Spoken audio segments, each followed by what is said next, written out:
Hey folks, this is Lonzo, the Godfather of West Coast Hip Hop. And I bet you some of y'all didn't know I had a book out, did you? Well, I do. N.W.A.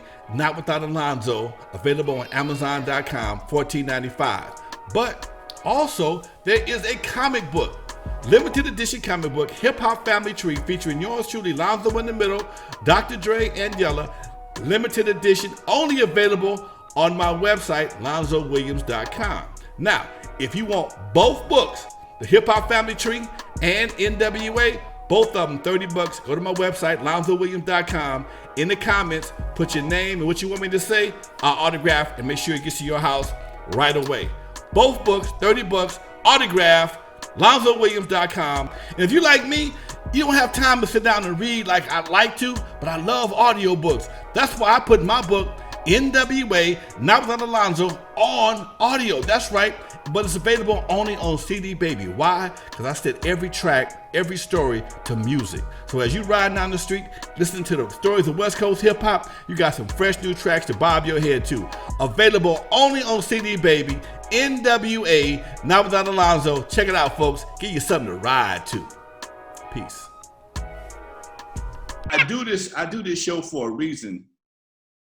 One of my reasons is to, just bring some light on what we did back in the day as grown folks. We was in our 20s back then, okay? But the whole concept and the motivation for doing the music was to be competitive in a musical way and not a personal way. We was competitive. I know people compared y'all to Vanity Six or whoever else was out there, Female Wise, Sheila E., whatever. And it just made for a good show, and everybody had their fans, everybody had their good times. And tell me one of your better times on the road out there, Cheryl. I know you got some stories for me. Well, one of the most memorable stories I have to tell you, one of our very popular songs was I Miss You. That was our biggest hit. And we were on stage performing it one time. We were all in the, swaying side to side and singing the songs. And, we all have our eyes closed on stage and we're singing. And, one of the girls reaches out her hand and she's being expressive and singing. And all of a sudden she felt something fall on her hand. And, she kind of like, whoa. And so we opened up our eyes and some guy threw his Fruit of the Looms up on the stage. She got a reverse Teddy Pendergrass.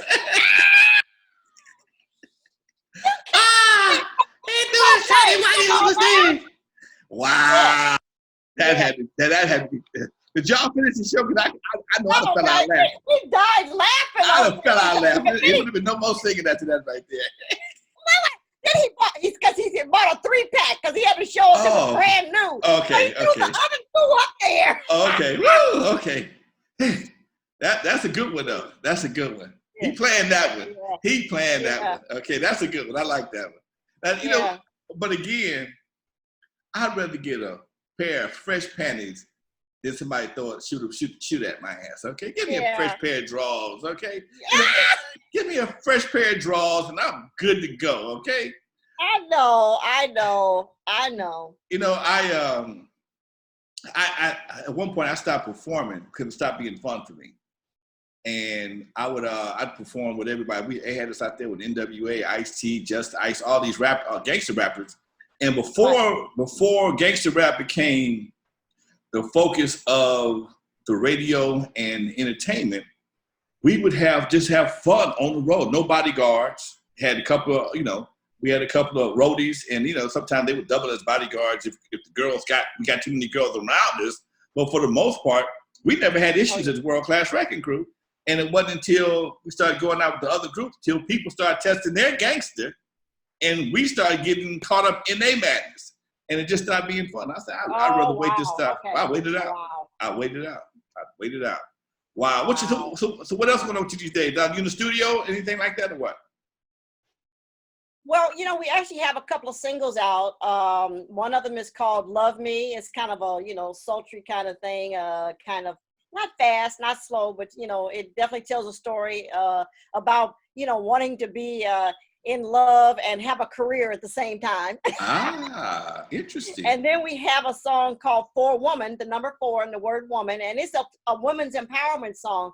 And actually, we're going to be working with the Breast Cancer Association and really promoting that, women's breast cancer as far as, prevention and stuff like that, and working with the song to promote that and have women, really pay attention to their health and, kind of use it as an anthem.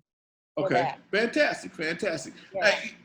Now, all female band. Who was it?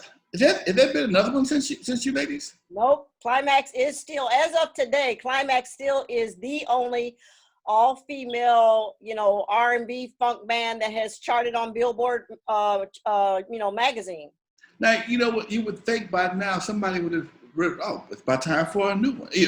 No offense to y'all whatsoever, but you would think as much as people copy what everybody else does, you would think by now somebody in America, some sisters, white girls, I don't give a damn, can play a guitar, drums, and the bass, would have gotten together and done something to follow Klymaxx. Let me be fair here. Now, I'm not saying that they're all female bands I understand. out there.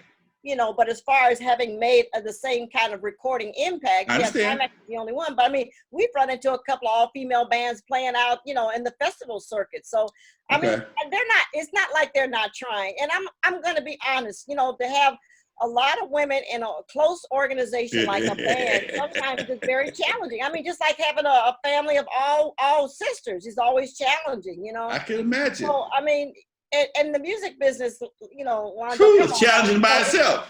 It's so different now than it used to be. We had the record companies that were kind of, coddle us and, settle any disagreements and stuff. There's not that kind of record company out there anymore. So it's like we have to kind of be out on our own. So all of those factors really play into why there hasn't been another Klymaxx out there. I see. I was at a show you guys played in. I think it was the year before last. Might have been last year out in the city of Commerce.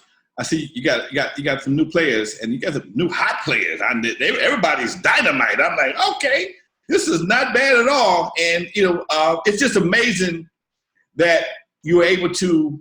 Because I had to do the same thing. It's just go back and find you some more players and carry on the Klymaxx tradition. Okay, the legacy. Thank you. Yep. The legacy. Now this is. I don't want to get into no legal stuff, but I was reading the bio and I heard some of the stories before. I got a phone call when I booked you that time. I got a phone call.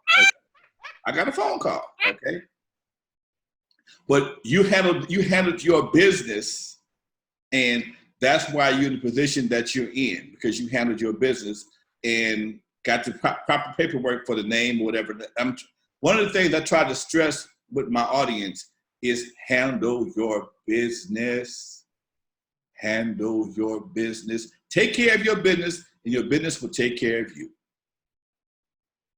Yeah, and the unfortunate part that we as artists never want to hear, but it is a true fact that the music business is 90% business and 10% music. Thank you. It's unfortunate, but that's the way the world is. The business has to be first. I mean, yeah, it's great to get into a rehearsal room and make the music and all of that. But when they start handing those dollar bills out, trust me, personalities are going to change. Cheryl, when I saw, I think it was the group you just mentioned, Midnight Star, the Calloway brothers. I remember seeing their Unsung, and they were saying how they grew up, and they started off, they had the same van, they all lived in the same house, and everything was going along fine. They hit the studio, and the record started getting airplay. All of a sudden, two of the guys moved out the house and bought Mercedes, and the other guys, well, I don't get a Mercedes because you didn't write no song, you ain't published no song.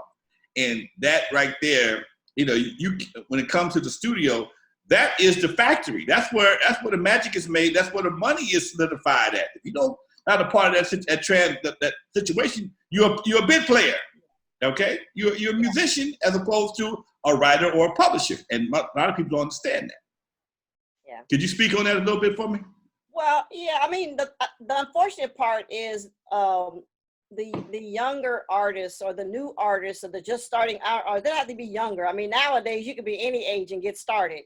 the one thing is there's no area, platform, website, school, whatever you want to call it, that teaches or gives an outline as to how to start. You know, everybody's just kind of jumping in feet first and making their own way. And then they find out from their mistakes. Right. Wait, what should have, what is it? What I could have, should have done. Right. And that's the unfortunate part. There's no one place to go to say this is going to work. This model is going to work. This one's not. And let's face it, our society, the music industry, the entertainment industry is almost changing monthly. Monthly. Somebody called me and said, Lonzo, do you have sound exchange? What worked 6 months ago may not work now. They found it. Do you have sound exchange? I said, what is that? They said, you need to get in there. I wouldn't got it. All of a sudden, you got some money. Oh yeah, sure. You got some money. I mean, you know, I always say this, you know, the music business, the entertainment business is not the same. And we really have to thank our good friend, Bill Clinton, for deregulating the entertainment business in 1996. Okay. Once he signed that bill, it was a free-for-all. Things were never the same after that. There's no checks and balances. There's no, you know, a person to, you know, kind of guard you against the bad people out there. I don't even know what to call them. You know, the record industry, and, you know, just fell apart. Once they deregulated it, that was it. What is there now? Two or three majors, that's it. That's it. Universal and Sony, I mean, that's about it. On our own. Yeah. Universal and Sony pretty much it now, right? It was 5 at one time, and somebody fell off, somebody bought somebody else. Yeah. And so now you can pretty much get done any way you want to. And the bad part about it is you can't get nobody on the phone. No. You ever try to get somebody on the phone? No, wait. If you do, 2 months from now, they're not going to be working there. Right. They're going to get rid of the real call. You got to the phone. Are you out of here, damn it? Get your ass. Get your goddamn ball. You answered the goddamn phone. Oh, babe, you know what? You know, this is I really appreciate this time you're taking to drop this knowledge on my folks. There you go. Hey, put it up there. Put it up there. Klymaxx.com, folks, with a Klymaxx, not the CLI. Now, you know, get your mama, make your mama nervous. Okay.